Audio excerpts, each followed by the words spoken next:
નમસ્કાર દર્શક મિત્રો, હું છું પરમાર અનિશા. તમે જોઈ રહ્યા છો લોક સામના ન્યૂઝ. તો જોઈએ આજના સમાચાર. બોટાદથી અમારા રિપોર્ટર વિપુલ લુહાર સાથે. બરવાળા શહેરના કુંડળ દરવાજા પાસે ગામમાં પ્રવેશવાના ઉતાવળી નદીના કોચવે પર પાણીના પ્રવાહમાં ચાલક સહિત ચક્કરડો રિક્ષા તણાઈ. વહેતા પાણીના પ્રવાહમાં ગંભીર દુર્ઘટના સર્જાઈ છે. બોટાદ તરફથી બરવાળા આવી રહેલ ચક્કરડો રિક્ષા તણાઈ. બરવાળા ગામમાં પ્રવેશવા માટેના ઉતાવળી નદીના કોચવે પરથી પસાર થતા સમયે દુર્ઘટના સર્જાઈ.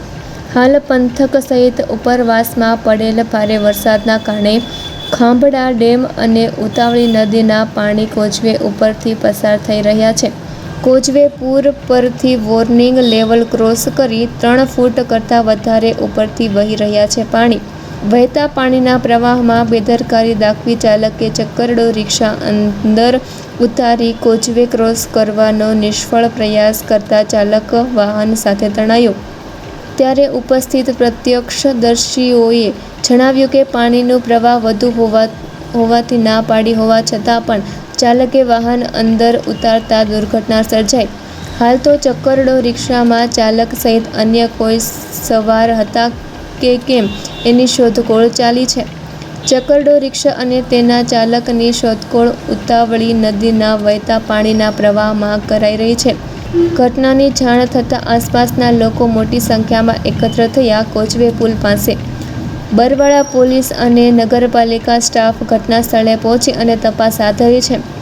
વહીવટી તંત્ર દ્વારા ખાંભડા ડેમમાંથી પાણી છોડાવવાનું હોવાથી લોકોને નદીના પ્રવાહમાં અવરજવર ન કરવા અગાઉ સૂચના અપાઈ હોવા છતાં લોકો બેદરકારી દાખવી રહ્યા છે. હાલ તો નદીના પુલ પાસે અંધકાર જેવો માહોલ હોય અને સતત નદીમાં પાણી વહી રહ્યું હોવાથી ચાલક અને ટેમ્પોની શોધખોળ કરવામાં પડી રહી છે મુશ્કેલી.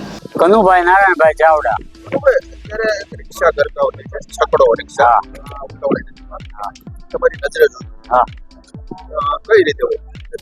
સામેથી આવતા બરાબર, મેં આમ હાથ કર્યા, મેં કીધું નો નાખજો, તોય છતાંય મેં નાખ્યું.